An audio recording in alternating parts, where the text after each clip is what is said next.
الحمد لله وحده وصلى الله وسلم وبارك وترحم على من لا نبي بعده أما بعد أعوذ بالله من الشيطان الرجيم بسم الله الرحمن الرحيم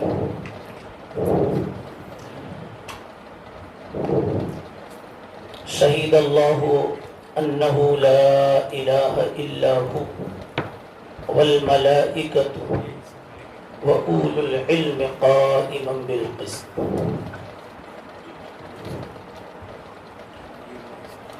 قال النبي صلى الله عليه وسلم إنما بعثت معلما وقال إن العلماء ورثة الأنبياء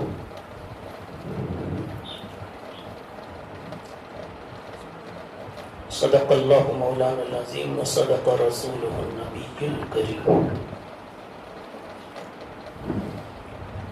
حضرات علماء کرام، اہل علم کو مخاطب بنایا جائے، کچھ کہا جائے، اس حقیر میں اتنی جرأت نہیں، لیکن مکلف کر دیا گیا تو ڈرتے ڈرتے سبق سنا دیتا ہوں۔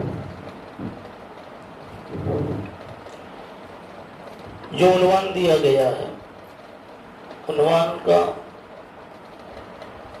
دو جزو کر لیجئے۔ ایک تو یہ بے دینی کا رجحان کیوں، نمبر دو علماء کرام کی ایسے حالات میں ذمہ داری کیا۔ بس یہ عنوان کا دو جزو نکلتا ہے۔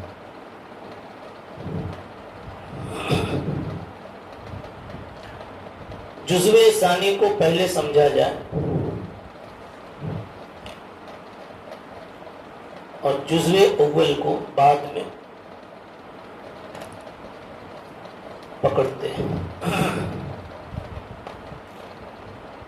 علماء کرام کی ذمہ داری کیا؟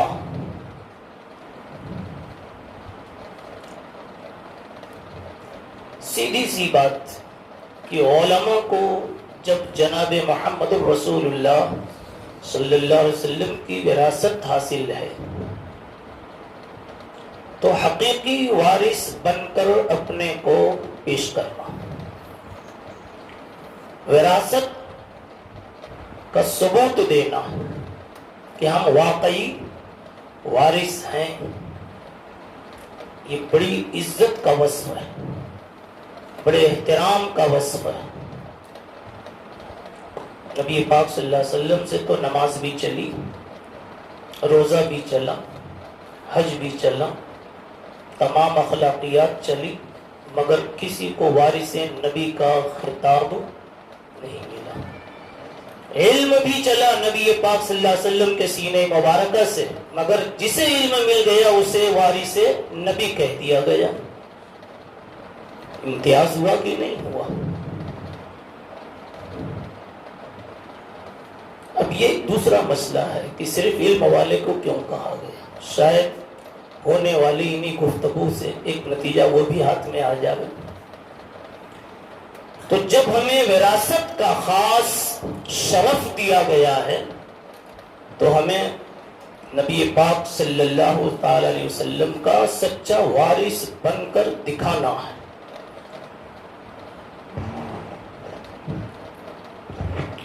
کہ واقعی ہم وارث ہیں۔ اور یہ چیز کیسے آئے گی کہ آپ اپنے کو سچا وارث پیش کر سکیں؟ یہ چیز آئے گی اردو میں احساس ذمہ داری کی بنیاد پر، اور حدیث کے لفظوں میں الغیرہ کی بنیاد پر۔ غیرت، غیرت کسے کہتے ہیں؟ آپ کے والد صاحب بیمار ہوں اور دوا پڑوسی لا کے دے رہا ہے، کھانا کوئی اور کھلا رہا ہے، آپ کو اپنی عزت جاتی ہوئی نظر آئے گی. سوئے ہیں تو جاگ جائیں گے، غافل ہیں بیدار ہو جائیں گے. میرے ہوتے ہوئے کوئی اور کھلائے پھر میں بیٹا کس کام کا؟ یا میرا باپ بھوکا رہ جائے پھر میں بیٹا کس کام کا؟ بیٹا کہے جانے کے قابل نہیں میں.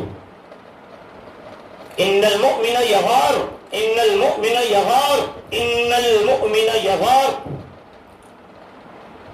رسول اللہ صلی اللہ علیہ وسلم نے فرمایا مومن میں غیرت کا وصف ہوتا ہے، اور اللہ بھی غیرت والا ہے. واللہ اشد غیرہ، اللہ کی غیرت سب سے زیادہ ہے. اور ایک جگہ آپ نے یہ بھی فرمایا میں لوگوں میں سب سے زیادہ غیرت مند ہوں. اب یہ ہوئی غیرت کی بات. احساس ذمہ داری اسی کو اردو میں کہہ لو. جب غیرت زندہ ہوگی ذمہ داری کا احساس جنم لے گا اندر. میں جو ہوں وہ ثابت ہونا چاہیے. اور یہ چیز جب آئے گی تو کہتے ہیں استقامت آئے گی. کیا آئے گی؟ اپنے مشن میں آپ مستقیم ہوں گے. زمیں گردت زما گردت مگر بندہ نمی گردت. ان الذین قالوا ربنا اللہ ثم استقاموا. پھر آپ کبھی باطل سے سمجھوتا نہیں کریں گے، خلاف حق سے خلاف شرع سے سمجھوتا نہیں کریں گے. آپ صاف کہہ دیں گے باطل تو ہی پسند ہے، حق لا شریک ہے. حضرت عمر نے استقامت کی تعریف کی ہے، اللہ تروغ روغان السالم. اور آپ کو اپنے مشن کی صداقت پر اتنا یقین ہوگا کہ آپ اسی کا کلمہ پڑھیں گے، اپنے دل کی گہرائیوں سے اس کا ثبوت پیش کریں گے. صدیق اکبر نے کہا استقامت کا حاصل ہے الاتقان. دل کی رگ رگ میں کسی چیز کا علم ایسا جم جائے کہ اس کے علاوہ آپ کچھ باور کرنے کو تیار ہی نہ ہو. تو علماء کی سب سے پہلی جو ذمہ داری ہے وہ یہ کہ اپنے کو وارث نبی واقعی سمجھیں، اور جب سمجھیں تو مشن پر بالکل جم جاؤ. آپ جس بستی میں ہیں جیسی ضرورت ہے نبی کا کام کر کے دکھاؤ. یہ منٹ جو ہے اجازت نہیں دے رہا ہے جی، ورنہ میں یہ کہتا جی کیا کہ مولوی جی آپ وارث ہیں. سری لائیے مولوی جی آپ وارث ہیں تو کیا صرف مولوی کہے جانے میں وارث ہیں؟ مولوی مفتی کہے جانے میں وارث ہیں؟ ارے نبی کے اندر میں دل مبارک میں سینہ مبارک میں جو درد امت کا پنہا تھا اس درد میں بھی آپ وارث. جو بندہ یہ درد لے کر پھرے گا اللہ کی قسم آج قریب کے ماضی کو دیکھ کر کہہ لو کہ الیاس ثانی بھی کوئی پیدا ہو سکتا. شاید سمجھ گئے درد ہی تو تھا ان کے اندر میں. اللہ نے مولانا الیاس قادری کو پیدا کر دیا. تو آپ اگر درد لے کر کے جیئیں گے تو پورا عالم نہ صحیح. یہ نہ صحیح اس لیے کہہ رہا ہوں کہ ہمارے حوصلے بھی بہت کم ہیں. تو کم از کم آپ جس علاقے میں کام کر رہے ہیں وہاں تو اپنا رنگ دکھا ہی سکتے ہیں اور کر کے دکھا دیں گے. حالات آئیں گے تو نمٹ کر کے دکھا دیں گے، اور حالات تو آنے ہی والے ہیں جی. شاہ عبدالعزیز محدث دہلوی رحمۃ اللہ علیہ نے فرمایا دیکھو نا پیغمبر کو جب کام کے لیے بلایا گیا اسٹیج پر، یا ایھا المدثر آ جاؤ، وہ پہلے دن کی کملی والے نہیں غار حرا میں کملی لپیٹ لی تھی. دعا کرو محنت پڑ جائے بھئی، دعا میں لگ جاؤ مگر بیان سنتے ہوئے۔ جی بولیے، لقمہ دیجیے، کیا کہہ رہا ہوں؟ نبی نے جب پہلے دن کملی لپیٹی ہے، چادر لپیٹی ہے سمیلونی پر، کیا ہوگا؟ اسی کو اللہ نے یاد دلایا، پڑھایا تھا پہلے دن اقرا، کیوں؟ آگے امت کو پڑھانا ہے۔ قوم اٹھو، شاہ عبدالعزیز صاحب لکھتے ہیں قوم اس لیے کہا، ان قوام سے بنا، یہ مضبوطی اور قوت کی طرف مشیر ہے۔ کمر بستہ ہو کے کھڑے ہو جاؤ، اشارہ یہ ہے کہ کوئی دھکا دینے والا بھی آئے گا۔ بابا سنبھل کے چلنا، اے پھسلنے کے امکانات اے، یہ جلالین کا لفظ ہے، اے پھسلنے کے، جبھی تو کہتے ہیں نا بابا بیٹا سنبھل کے چلنا۔ تو شاہ صاحب نے فرمایا تفسیر عزیزی میں، قوم کا مطلب یہ ہے کہ پیغمبر کو خبردار کیا جا رہا ہے، آپ اٹھیں گے تو خوشگوار فضائیں صرف نہیں ہوں گی، پتھر بھی مارے جائیں گے، پاؤں توڑے جائیں گے، گالیاں دی جائیں گی، کل حاضر اشیاء فیہ موجود۔ سمجھ آ رہی بات؟ اسی لیے آپ کمر بستہ ہو جاؤ۔ بس میرا ایک کلام، ایک گفتگو میری ایک ٹکڑے پر سمجھ لو، یہی پوری کر لیتا۔ کیا آپ ہیں اس کے لیے تیار انشاءاللہ؟ جی، اپنے مشن کو کبھی بولنا نہیں۔ میں امام ہوں تو صدیق اکبر جیسا امام ہوں۔ اسی صدیق اکبر نے کہا تھا ينقص الدین وانا حی، اسی غیرت کا ثمرہ تھا یہ، جو اس غیرت کی میں بات کر رہا ہوں۔ غیرت گئی تو سب گئی۔ اذا فاتک الحیا، الفاظ بدلنے سے مفہوم نہیں بدلتا، حیا بھی وہی ہے۔ اذا فاتک الحیا، آگے فافعل ما شئت۔ مولوی ہو، مولوی کہے جاتے ہو، اور گاؤں میں بدعات ہو رہی، خرافات ہو رہی، اور کبھی درد نہیں ہوتا، یہ حیا کے خلاف۔ جب حیا آ جائے گی، استقامت خود بخود ساتھ میں آئے گی، اور آپ کہیں گے چھن جائے اگر دولت کونین تو کیا غم، لیکن نہ چھوٹے ہاتھوں سے دامان محمد صلی اللہ علیہ وسلم۔ یہ سب سے بڑی چیز۔ اب دوسری بات میں، لوگوں کو کس طرح سے دینداری کی طرف یا دینی رجحان کی طرف، دینی تعلیم کی طرف، دین کی طرف لایا جاوے، آپ سمجھے سب سے بڑی طاقت جہاں انسان آ کر کے غلام بن جاتا ہے، وہ ہے علم کی طاقت۔ آپ پہلے سر ہلائیے، پھر بعد میں انشاءاللہ ثابت ہو جائے گا۔ کیا بولیے؟ کون سی طاقت؟ علم کی۔ وہ ایک مزدور تھا، صبح بڑی سستی سے کام کر رہا تھا، کیا اسے پتا چلا یار سیٹھ جی جو ہے آج کے کام کی مزدوری دینے والے نہیں۔ ظہر بعد دیکھا تو بہت ٹائٹ، چست، پھرتیلا۔ میں نے کہا فرق کیا؟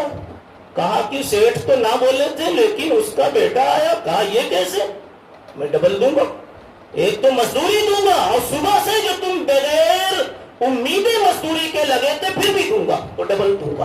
اب دیکھا تو چستی میں ابھی ملا کچھ نہیں، مگر جان گیا۔ کیا؟ جان گیا، اور جان گئے کو علم کہتے ہیں۔ مولانا جان گئے کو علم کہتے، چستی آ گئی تو سب سے بڑی ٹانک، بولیے روزہ نہیں ٹوٹے گا، سب سے بڑی ٹانک علم ہے جی۔ ہاں، سب سے بڑی طاقت علم ہے۔ آخر عبداللہ ابن حذافہ سہمی کے سامنے سب کچھ پیش کیا گیا، کیا نہیں پیش کیا گیا؟ جن جن جالوں میں انسان پھنس سکتا تھا سب پیش کیا گیا۔ دولت، عورت، شان شوکت، حکومت، سب کچھ، مگر انہوں نے کہہ دیا، کہا قارون کی دولت زمانے بھر کے مال و زر، اگر ایمان کے بدلے ملے ہم تھوک دیں اس پر۔ کیا بات! انہوں نے کچھ سمجھا تھا، کچھ جانا تھا، کچھ۔ ہاں، ایک صحابی ہے معاشقے میں جاہلیت کا پورا دور گزارا، آج مسلمان ہوئے، کل وہی عشیقہ محبوبہ دعوت دے رہی ہے گزرتے ہوئے رات کے اندھیرے میں، لیکن بھاگ رہے ہیں مناسب راستے سے نہیں، عام راستے سے نہیں، جھاڑ جھنگاڑ سے۔ مرثد ابن ابی مرثد الغنوی رضی اللہ عنہ بھاگ رہے ہیں اور روزانہ یہی دستک دیتے تھے، کٹ کٹ فون نمبر 1 2 3 4 5۔ کچھ سمجھ رہے ہیں آج کیوں بھاگ رہے ہیں؟ ایمان آیا، اسلام آیا تو انجام کا علم ہو گیا کہ معاشقے کا علم، معاشقے کا انجام کیا ہوگا۔ تو سب سے بڑی چیز کنٹرول کے لیے علم ہے۔ وہ بلی، میں اکثر یہ مثال دیتا ہوں، یہ سب سبق میں سنے ہوں گے، وہ بلی کچن میں گرم بگونے میں دودھ کھول رہا ہے، پھر بھی بیٹھی ہے صوفی کی طرح تسبیح پڑھ رہی ہے۔ کیوں ابھی تسبیح پڑھ رہی؟ آپ کھڑے ہیں، آپ کھڑے ہیں، وہ اللہ کے لیے نہیں پڑھ رہی، آپ کھڑے ہیں۔ لیکن جب آپ وہاں سے ہٹے، اس نے دھڑ سے منہ ڈال دیا بگونے میں، یہ بھی نہ دیکھا کہ گرم ہے یا ٹھنڈا، جلوں گی کہ مروں گی، نہیں سمجھا۔ زمانہ سوچتا، وہ بلی کہہ رہی تھی زمانہ سوچتا ہی رہ گیا، وہ بلی کہہ رہی تھی، اس کا شعر ہے، زمانہ سوچتا ہی رہ گیا۔ مفتی عمر صاحب کہاں گئے؟ دے دو اپنا حصہ مجھے 5 منٹ، اس لیے کہ یہ بچے ملے ہیں مدتوں کے بعد، ہے کہ نہیں؟ یہ مسکراہٹ ہے تو کتنے سال کے بعد ملے؟ 13 سال کے بعد، تو 13 منٹ تو کم سے کم دینا چاہیے، 10 لکھ دیا۔ آپ کی مسکراہٹوں کا جواب بھی تو ہونا، جیسا سلام بلکہ اس سے بہتر جواب۔ فحیو فحیو بِأَحْسَنَ مِنْهَا۔ جی لقمہ دیجیے، کیا کہہ رہا تھا؟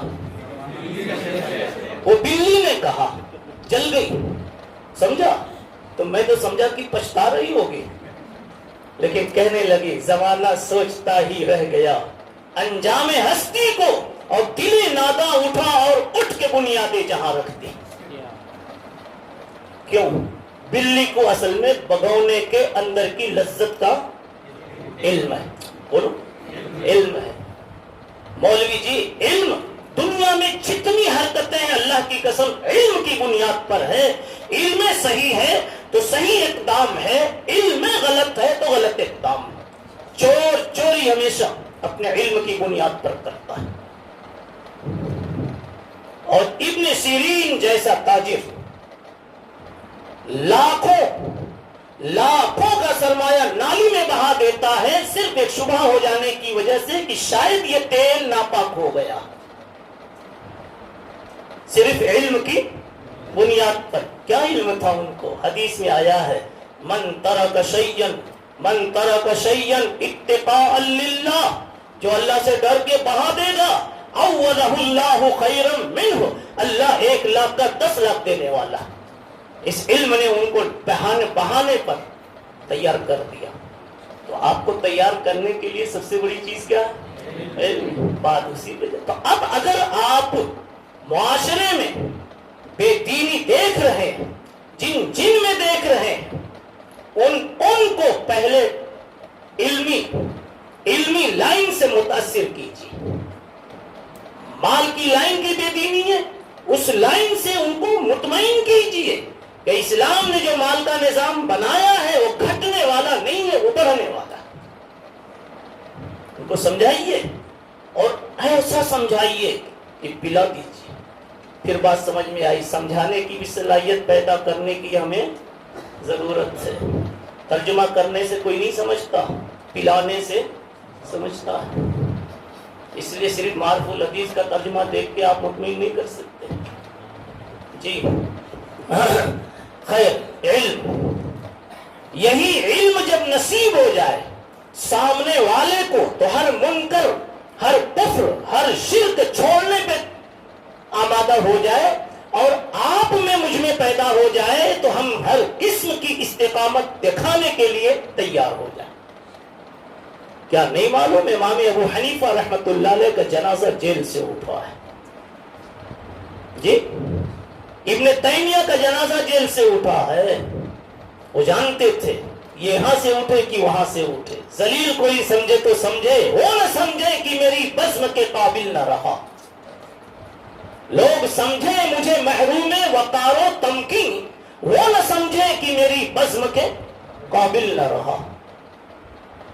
اسی ملک میں، جی اسی ملک میں مجدد الفسانی رحمت اللہ علیہ، اکبر کا دور تھا، اکبر بادشاہ تھا، اس نے اپنا دین بنایا، لا الہ الا اللہ، محمد الرسول اللہ ہٹا دیا، اکبر خلیفۃ اللہ، ٹھیک ہے، سور پاک ہے، کتا پاک ہے، بہت ساری چیزیں حرام ہیں وہ حلال ہو گئی، دین بدل رہا ہے، ایک مرد خدا، مستانہ خدا، دیوانہ خدا اٹھا، جان جائے جانے والی جائے گی، آنے والی کس سے ٹالی جائے گی، اس کا کوئی ڈر نہیں، مگر مقابلہ کیا، کیوں؟ انہیں پتا تھا کہ زندگی نہیں پیاری ہے، اللہ کی رضا پیاری، اللہ کی رضا پیاری ہے، میں کیا منہ دکھاؤں گا؟ اگر رسول اللہ صلی اللہ علیہ وسلم نے پوچھ دیا کہ میرے سامنے تیرے سامنے میرا دین مٹ رہا تھا اور تم حامی حامی لا رہے تھے، مصلحت کوشی، مصلحت پسندی اور یہ ڈر وغیرہ وغیرہ، کیا میری 23 سالہ زندگی کا نقشہ تمہیں یاد نہیں تھا؟ تمہیں یاد نہیں تھا؟ اور مجھے اللہ نے نہیں کہا تھا قل، پیغمبر کھڑے ہو جاؤ، اعلان کر دو، یا ایھا الکافرون لا اعبد ما تعبدون، یہ دیکھیے بیٹو استقامت والے وغیرہ وغیرہ۔ بہرحال اتنا وقت لے لیا، خلاصہ یہ ہے میرے بھائیوں کہ ہم اور آپ اپنے اندر میں یہ چیز پیدا کریں، خود اتنے مطمئن ہو جائیں ہمیں کرنا ہے، یہ بغیرتی کی بات ہے کہ عالم ہو ہم ہو اور مسئلہ کوئی اور بتائے، ہمیں دیندار کہا جائے، نفلیں کوئی اور پڑھے۔ معاف کرنا، کئی ائمہ کو دیکھا گیا، کئی مولویوں کو دیکھا گیا، فرض پڑھنے کے بعد تسبیح اتنی لمبی پڑھتے ہیں مصلی پر کہ سب سنت پڑھ کے لوگ چلے جاتے ہیں اور ان کی تسبیح کے دانے ابھی پورے نہیں ہوتے، اور جب جگہ راستہ بن جاتا ہے تو یہ بھی گھر پہ چلے جاتے ہیں۔ واہ ناکامی مکائے متائے کارواں، جاتا رہا کارواں کے دل سے احساس زیادہ جاتا۔ بہرحال یہ تو باتیں مجھے آپ حضرات سے کہنی تھی، کہہ دی، اللہ تعالیٰ عمل کی توفیق عطا فرمائے۔ وآخر دعوانا الحمدللہ۔